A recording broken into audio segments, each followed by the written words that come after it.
जय हिंद दोस्तों, स्वागत है आपके अपने YouTube channel global rank risers में। तो कैसे हैं आप लोग? उम्मीद करते हैं एकदम मस्त होंगे, जबरदस्त होंगे और अपने पढ़ाई को एकदम आसमान पर पहुंचा रहे होंगे। तो आइए आपको उत्तर प्रदेश पुलिस में आने वाले कुछ जीएस के इम्पोर्टेंट प्रश्नों को हम देखते हैं। और ये जो प्रश्न हैं आपके एग्जाम के दृष्टि से सेलेक्ट किए गए हैं और प्रयास करेंगे कि आपको ये जो सीरीज है पसंद आए। और इस सीरीज में एक से बढ़ के एक प्रश्न है, तो आप बने रहिए हमारे साथ। और यदि कोई समस्या हो रही हो तो ज़रूर शेयर करिएगा। ना समझ में आए वहाँ तुरंत कमेंट करिएगा, हमको यहाँ पे नहीं समझ में आ रहा है, ठीक है। तो आप चाहते हैं आप 32,000 में एक सीट कन्फर्म करना, तो इस सीरीज को फॉलो करिए। और कहीं से मिल रहा तो उसको भी फॉलो करिए, लेकिन हाँ फॉलो ज़रूर करिए। दूसरी बात कि लगातार पढ़ते रहिए, सफलता तभी मिलेगी, ठीक है। डेली कम से कम यदि आप 6 से 8 घंटे पढ़ रहे हैं तो आप 100% सफल हो जाएंगे, ठीक है। तो लगे रहिए, बने रहिए, ठीक। और प्रैक्टिस सेट हमेशा मारते रहिए। क्लियर हुआ? तो आइए स्टार्ट करते हैं। कुछ बहुत ही बेहतरीन प्रश्न हैं जो लिए हैं, प्रयास करते हैं आपको अच्छे से अच्छे समझ में आए। देखिए, निम्नलिखित का मतलब जो नीचे दिया गया है, निम्नलिखित में से कौन दुनिया की पहली महिला अंतरिक्ष यात्री हैं? तो देखिए इसका सही जवाब क्या होगा। तो इसका सही जवाब क्या होगा?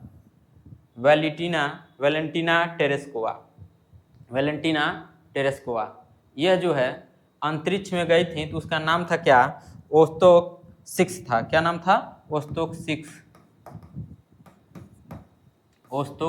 के ये अंतरिक्ष यान से गई थी। कब गई थी? तो 16 जून 1963 में। कब गई थी? 16 जून 1963 में ये गई थी। दूसरी बात, अगर ये कल्पना चावला हैं, तो कल्पना जो चावला हैं, क्या हैं? कल्पना चावला, तो ये भारतीय मूल की अंतरिक्ष महिला थी जो ये अंतरिक्ष में गई थी। और दूसरी बात, अगर ये वेलेंटिना टेरेस्कोवा को पूछा जाए किस देश की हैं, तो सोवियत संघ, जिसे वर्तमान में हम किस नाम से जानते हैं? रूस के नाम से जानते हैं। क्लियर हुआ दोस्तों?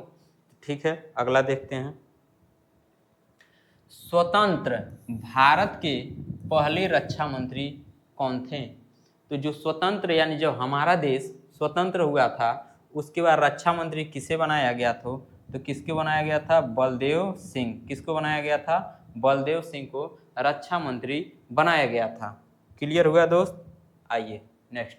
यदि एक नया राज्य बनाना है तो संविधान के निम्नलिखित में से किस अनुच्छेद में संशोधन किया जाना चाहिए? तो देखिए ये आपके सामने कुछ ऑप्शन है, तो इसका सही जवाब क्या होगा? ऑप्शन फर्स्ट इसमें सही होगा। अनुच्छेद 1 से लेके अनुच्छेद 4 तक यदि आप नया राज्य बनाना चाहते हैं तो संशोधन करना पड़ेगा। क्लियर हुआ? उसके बाद नेक्स्ट देखते हैं। निम्नलिखित में से कौन सा भारतीय शहर अपनी अस्थिति के कारण शून्य मील शहर के रूप में जाना जाता है?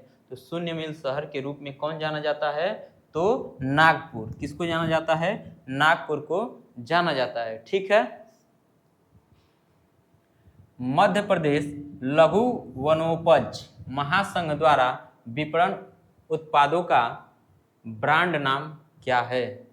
तो ये जो है एक वनौषधि है, तो इसका नाम क्या है? विंध्य हर्बल्स। क्या नाम है? विंध्य हर्बल्स। समझ में आ गया? अब देखते हैं नेक्स्ट। ओजोन परत निम्नलिखित में से किस मंडल से संबंधित है? तो जो ओजोन परत है वो किस मंडल में पाया जाता है? तो समताप मंडल में पाया जाता है। किस में पाया जाता है? समताप मंडल में पाया जाता है। और जो ये इसमें जो ओजोन परत होती है, इसको हम डाप्सन में मापते हैं। किस में मापते हैं? डाप्सन में इसकी मोटाई को हम मापते हैं। क्लियर हुआ? और ये जो क्या करती है ओजोन परत? तो अल्ट्रावायलेट किरणें, जो पराबैंगनी किरणें होती हैं, वो जो सूर्य से आती हैं उनको रोकने का काम करती है। क्लियर हो गया? नेक्स्ट। 1947 में लॉर्ड माउंटबेटन द्वारा घोषित भारत और पाकिस्तान सीमा आयोग के अध्यक्ष कौन थे? तो ये कौन थे? तो देखिए रैडक्लिफ थे। इनका नाम था क्या? Cyril Radcliffe. Cyril Radcliffe. ये जो भारत और पाकिस्तान का जो रेखा खींचने की बात हुई थी तो उस टाइम अध्यक्ष किसको बनाया गया था? सिरिल रैडक्लिफ को बनाया गया था। और जो ये रेखा है, जो रेखा है ये कितना लंबा है? कितना लंबा है? तो लंबा है 3323 किलोमीटर। 3323 किलोमीटर। 3323 किलोमीटर ये क्या है? लंबा है। क्लियर हुआ दोस्त? और ये जो रेखा है कब खींची गई थी रेडक्लिफ रेखा? तो 17 अगस्त 1947 में ये खींची गई थी। क्लियर हो गया? जो रेडक्लिफ रेखा है कब खींची गई थी? 17 अगस्त 1947 में। किसके द्वारा? रेडक्लिफ के द्वारा। और इन्हीं के नाम पर रेडक्लिफ रेखा पड़ा। क्लियर हुआ? नेक्स्ट, सेंट्रल प्रोविंस जिसे मध्य प्रांत की स्थापना कब की गई? तो ये दोनों नाम एक ही है। ठीक है, तो देखिए इसकी स्थापना कब की गई थी? तो की गई थी 1861 में। कब की गई थी? 1861 में इसकी स्थापना की गई थी। अब पूरा डेट याद करना चाहें तो कब की गई थी? 2 नवंबर 1861 में। क्लियर हुआ? 2 नवंबर 1861 में इसकी क्या की गई थी? स्थापना की गई थी। अब नेक्स्ट,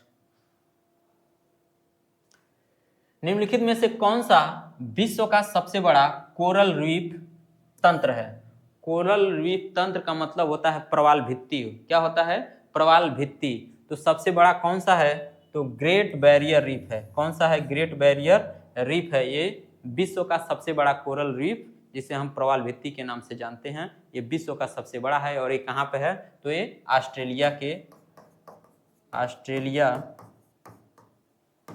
ऑस्ट्रेलिया के उत्तर पूर्वी तट पर है। ऑस्ट्रेलिया के उत्तर पूर्वी तट पर ये स्थित है। ठीक है दोस्त, आपको समझ में आ गया? अब क्या कौन सा? ठीक, नेक्स्ट, बाजार में एकाधिकार। एकाधिकार का मतलब होता है जिसपे एक का अधिकार हो की स्थिति निम्न में से किसको संदर्भित करती है?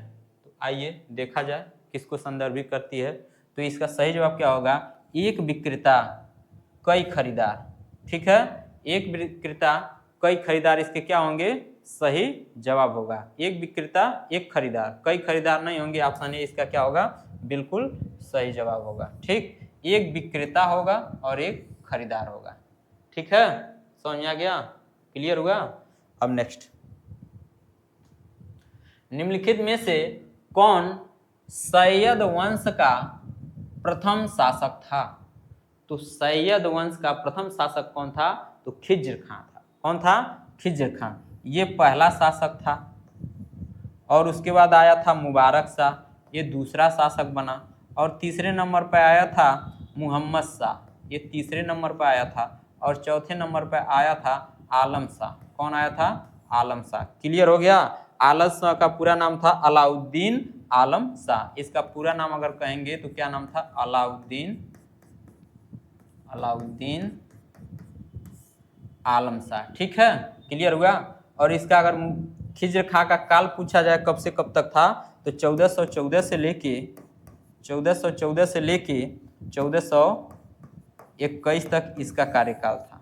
ठीक है, यानी इतना दिनों तक ये क्या किया? शासन किया था। अगर मुबारक शाह से आपसे पूछ दिया जाए, मुबारक शाह, तो 1421 से लेके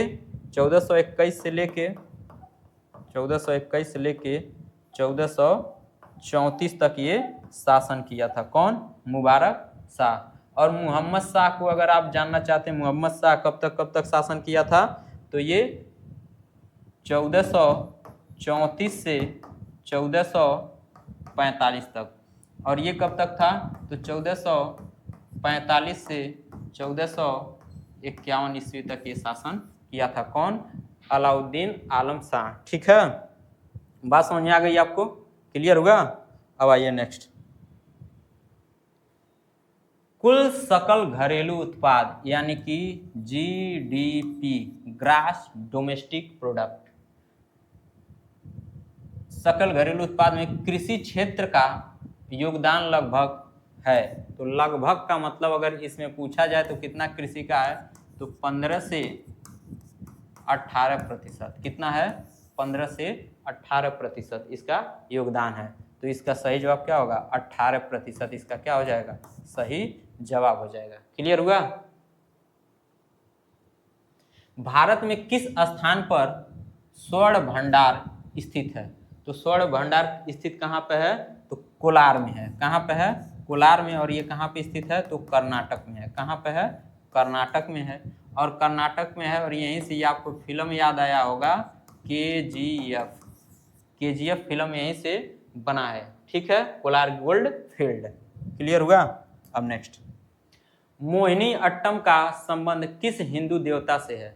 मोहिनी अट्टम का संबंध किस हिंदू देवता से है? तो मोहिनी अट्टम का संबंध किस देवता से है? तो देखिए आपके सामने ये है ऑप्शन, कौन से देवता से संबंधित है? तो आपके ऑप्शन है ऑप्शन तीसरा, कौन सा? भगवान विष्णु से संबंधित है। क्लियर हुआ? अब देखिए हम आपको बता दे रहे हैं, जो ये अपना भारत है, भारत, तो इसके बारे में देखिए, यहाँ पे है केरल। कहाँ पे है? नीचे एकदम केरल है, यहाँ पे है केरल। ठीक है, ये जो राज्य है ये केरल है, और केरल यहीं पर मोहिनी अट्टम है। क्या है? मोहिनी अट्टम किस राज्य से संबंधित है? तो केरल से है। और कथकली, कथकली, अगर कथकली पूछा जाए किस राज्य से संबंधित है तो कहेंगे केरल से संबंधित है। ठीक है, तो केरल एकदम नीचे है। ठीक है, और ये क्या है? समुद्री सीमा से ये टच है। ठीक, और ये है गुजरात, यहाँ पे गुजरात है, ये महाराष्ट्र है, ये है कर्नाटक, यहाँ है गोवा। ठीक, इस तरह से इसको आप याद कर सकते हैं। चंद्रगुप्त के सलाहकार, क्वेश्चन नंबर 15 देखेंगे। चंद्रगुप्त के सलाहकार कौटिल्य अपने महान ग्रंथ के लिए बहुत प्रसिद्ध हुए।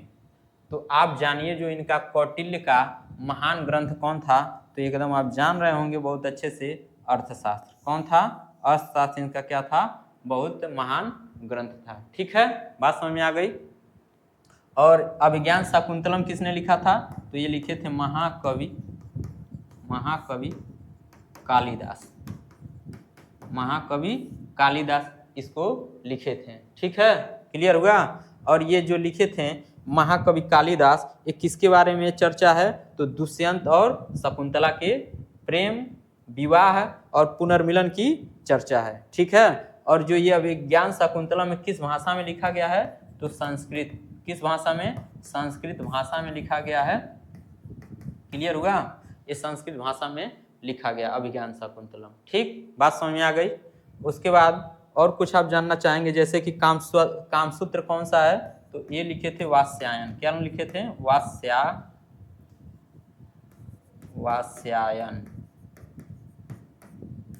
वात्स्यायन इसको लिखे थे। क्लियर हुआ?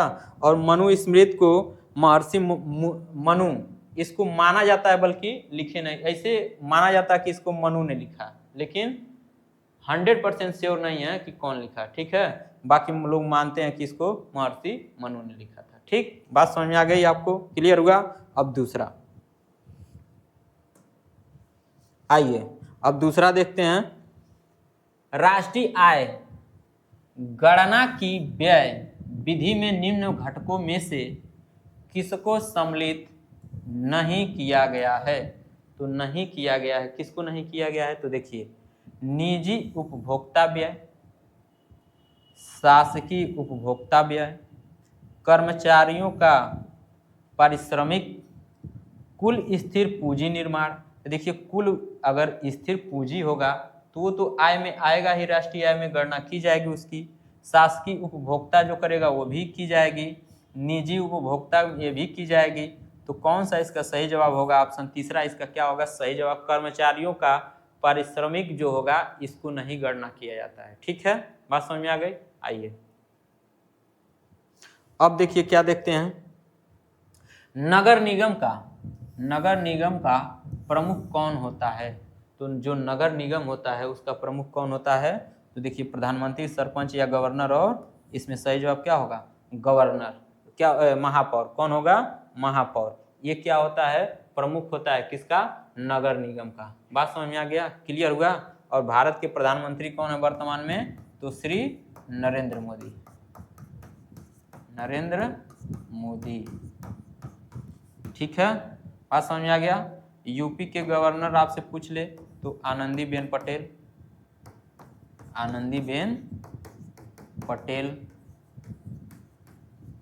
और गवर्नर के यहाँ यूपी के गवर्नर आनंदीबेन पटेल और यूपी के सीएम कौन है? तो श्री योगी आदित्यनाथ, योगी आदित्यनाथ। ठीक, आइए, नंदा देवी किस राज्य में स्थित है? नंदा देवी, जो नंदा देवी है, नंदा देवी है क्या? तो देखिए नंदा देवी जो पर्वत है, क्या है? पर्वत है। नंदा देवी और क्या है? राष्ट्रीय उद्यान है। क्या है? राष्ट्रीय उद्यान है। तो आपसे नंदा देवी पर्वत पूछा जाए, आपसे नंदा देवी राष्ट्रीय उद्यान पूछा जाए तो कहाँ स्थित है? तो बताइए, सही जवाब क्या होगा? उत्तराखंड। कहाँ पे स्थित है? उत्तराखंड में स्थित है। अब उत्तराखंड आ गया तो एक चीज और जान लीजिए, उत्तराखंड के मुख्यमंत्री कौन है? तो पुष्कर सिंह धामी है। यहाँ के मुख्यमंत्री कौन है? पुष्कर सिंह धामी। ठीक है, पुष्कर सिंह धामी यहाँ के क्या हैं? मुख्यमंत्री हैं। दूसरा चीज, उत्तराखंड कब बना था? तो देखिए ये उत्तर प्रदेश से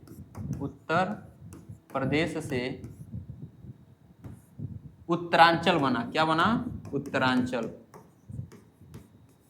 उत्तरांचल बना था। अब कब बना था? तो 9 नवंबर सन 2000 में, 9 नवंबर सन 2000 में उत्तरांचल बना। उत्तरांचल जिसका नाम बाद में क्या हो गया? उत्तराखंड हो गया। ठीक है, और उत्तरांचल जब बना था तो कुल 13 जिलों को काट के बना था। कितने जिलों को? 13 जिलों को। तो उत्तर प्रदेश से 13 जिलों को काट कर उत्तरांचल बनाया गया था। कब बनाया गया था? 9 नवंबर सन 2000 में। अब नवंबर का महीना और सन 2000 में 2 राज्य और बने थे, तो कौन कौन बना था आइए आपको बता देते हैं। तो एक बना था 1 नवंबर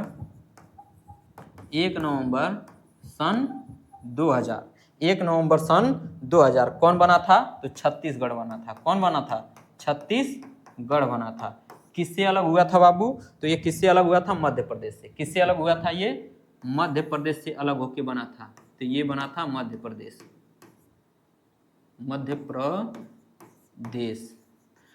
प्रदेश से अलग होकर छत्तीसगढ़ बनता है। कब बनता है? 1 नवंबर सन 2000 को। ठीक है, और एक और बना था। कौन बना था? तो आपका बना था झारखंड, बिहार से अलग होकर। कौन बना था? झारखंड। कब हुआ था ये?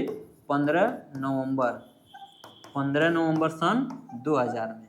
कौन सा राज्य बना था? झारखंड। कौन बना था? झारखंड। ठीक है, झारखंड किससे अलग हुआ था? तो बिहार से अलग हुआ था। किससे अलग हुआ था? बिहार से ये अलग होके बना था। कौन सा? झारखंड। ठीक है, झारखंड की राजधानी कहाँ है? रांची है। कहाँ है? रांची है। क्लियर हुआ? और छत्तीसगढ़ की राजधानी कहाँ है? तो रायपुर है। कहाँ पर है? रायपुर है। ठीक है, उत्तराखंड की राजधानी कहाँ है? तो देहरादून है। कहाँ पे है? देहरादून है। ठीक है, हरियाणा हो गया। पंजाब के मुख्यमंत्री आपको पता होना चाहिए कौन है? भगवंत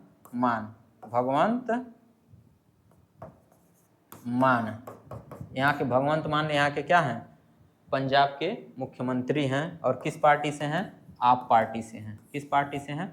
आप पार्टी से हैं। क्लियर हो गया? आइए अब नेक्स्ट, और ये लास्ट। ठीक है, और चैनल को हमारे जरूर सब्सक्राइब करिएगा। यदि पसंद आ रहा हो तो वीडियो को जरूर शेयर करिएगा। आइए देखते हैं क्या है। कह रहा भारत की मुख्य भूमि की लंबाई हुई है, मतलब भारत की जो लंबाई है कहाँ से के बीच फैली, मतलब कितना इसकी लंबाई है और कहाँ से कहाँ तक ये फैली हुई है, यही क्वेश्चन है। ये क्वेश्चन आता है, देखिए सबसे पहले आप जानिए भारत हमारा जो है, ये भारत, आप जानिए अपने भारत के बारे में थोड़ा सा।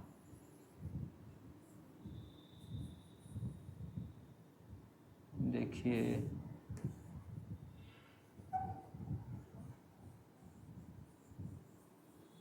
उतना अच्छे से बन नहीं पाया, लेकिन ठीक है, प्रयास किए हैं कि थोड़ा आपको और। ठीक है, जो ये भारत है अपना, भारत, अब देखिए जो अपना भारत है ये कैसे स्थित है, तो देखिए एक है इधर GMT ग्रीनविच मीन टाइम, तो ये लंदन से, कहाँ से, लंदन से है, और इससे हमारा जो देश है 5.5 घंटे आगे है। तो हमारे देश का यानी IST इंडियन स्टैंडर्ड टाइम जो कहाँ से गुजरता है, उत्तर प्रदेश के इलाहाबाद के मिर्जापुर के नैनी से होके गुजरता है। वहाँ से लेके वहाँ तक की दूरी कितनी है, तो दूरी नहीं, आप ये जानिए मतलब इस कितना आगे है, तो 5.5 घंटे क्या है, आगे है। ठीक है, ये बात समझ में आ गया।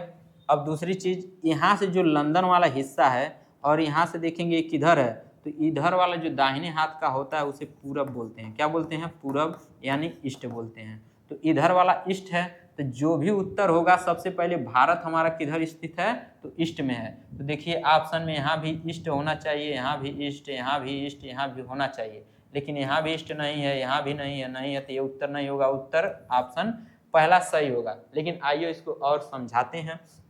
तो जब यहाँ से शुरुआत करेंगे तो यहाँ से जो ये टच करेगा ये कितना दूरी है, तो 68 डिग्री 7 मिनट, 68 डिग्री 7 मिनट। और किधर है, पूरब में है, पश्चिम में है, उत्तर में है, दक्षिण में। कहेंगे सर ये तो ईस्ट में है, मतलब पूरब में है, तो लगा देंगे ईस्ट। और कहाँ तक फैला हुआ है, तो यहाँ तक है। तो जो ये हिस्सा है ये कितना कहाँ पे आता है, तो ये आता है 97 डिग्री और 25 मिनट। और ये भी देखेंगे इससे किस दिशा में है, तो इधर से देखेंगे ये भी किस दिशा में है, ईस्ट यानी पूरब में ही है। बात समझ में आ गया, आपको क्लियर हुआ। तो ये चीज आपको पता होना चाहिए था। ठीक है, अब तो इसका सही जवाब क्या होगा, 68 डिग्री 7 मिनट ईस्ट से और 97 डिग्री 25 मिनट ईस्ट तक होगा। दूसरा क्वेश्चन, कभी कभी जो ये वाला भारत की जो मानक समय रेखा है जिसे हम कहते हैं IST इंडियन स्टैंडर्ड टाइम, तो ये कहाँ से गुजरता है, तो कहाँ से गुजरता है, उत्तर प्रदेश के प्रयागराज, जो प्रयागराज है जिसे हम क्या नाम देते थे पहले, इलाहाबाद, तो वहाँ से एक मिर्जापुर स्थान है, वहाँ के नैनी से होकर गुजरता है। ठीक है, ये एग्जाम में कई बार क्वेश्चन पूछ लेता है। और ये पूछ सकता है कि IST भारत के कुल कितने राज्यों में गुजरता है। तो IST भारत के कुल कितने राज्यों में है, तो देखिए सबसे पहले यहाँ पे है आपका उत्तर प्रदेश। कौन सा है, उत्तर प्रदेश। उसके बाद थोड़ा सा नीचे जब आएंगे तो आपको मिलेगा MP का मतलब कौन, मध्य प्रदेश। ठीक है, और उसको मध्य प्रदेश के थोड़ा सा और नीचे जो ही चलेंगे तो आपको मिलेगा छत्तीसगढ़। क्या मिलेगा, छत्तीसगढ़। और छत्तीसगढ़ से जो ही नीचे आप उतरेंगे तो आपको मिल जाएगा उड़ीसा। क्या मिल जाएगा, उड़ीसा मिल जाएगा। और जो ही और थोड़ा यहाँ नीचे आएंगे एकदम तो आपको पता होगा क्या है, आंध्र प्रदेश। ठीक है, तो आंध्र प्रदेश आपको मिल जाएगा। तो आपको पता होगा कुल कितने राज्यों से गुजर रहा है, तो 5 राज्य ऐसे हैं जिससे हमारे भारत की IST यानी इंडियन स्टैंडर्ड टाइम यानी भारतीय मानक समय रेखा गुजरती है। ठीक है, आई होप आपको वीडियो पसंद आया होगा। यदि पसंद आए तो अपने दोस्तों में शेयर करिएगा। हमको मात्र अगर 4 सब्सक्राइबर आप लोग कोई भी कर देता है तो हमारा चैनल जो है 50 सब्सक्राइबर हो जाएगा। ठीक है, तो चैनल को हमारे सब्सक्राइब करिए और वीडियो को लाइक करिए। धन्यवाद।